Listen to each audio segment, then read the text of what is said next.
இந்த வீடியோல photosynthesis in higher பிளான்ட்ஸ்ல இருந்து பிரீஸ்ட்லிஸ் எக்ஸ்பெரிமெண்ட் பத்தி பார்க்க போறோம். ஓகே, சோ 1770ல ஜோசப் பிரீஸ்ட்லின்ற scientist conducted series of experiments.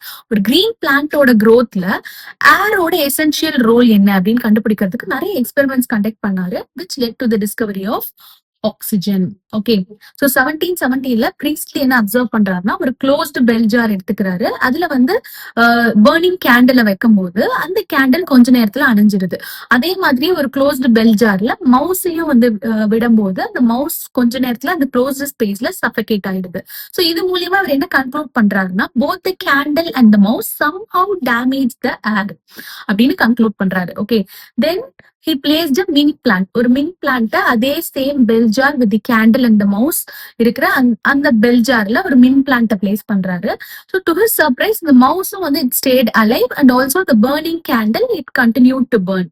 Okay, so இது மூலியமா பிரிஸ்லியோட ஹைபோதிசிஸ் என்னன்னா, இந்த பர்னிங் கேண்டிலும் இந்த பிரீத்திங் மவுஸும் அந்த ஏர்ல இருந்து ரிமூவ் பண்ண ஏதோ ஒண்ணு இந்த பிளான்ட் வந்து ரெஸ்டோர் பண்ணிருச்சு அப்படின்றது தான் அவரோட hypothesis. So பிரிஸ்லி hypothesis as follows: plant restore to the air whatever breathing animal and burning candles remove. So இந்த respiration and combustionனால என்ன ரிமூவ் ஆச்சோ அதை பிளான்ட் ரெஸ்டோர் பண்ணிருச்சு அப்படின்றது தான் இவரோட hypothesis, which led to the discovery of oxygen. Okay, students, இந்த video உங்களுக்கு யூஸ்ஃபுல்லா இருந்தா kindly subscribe my channel. Thank you.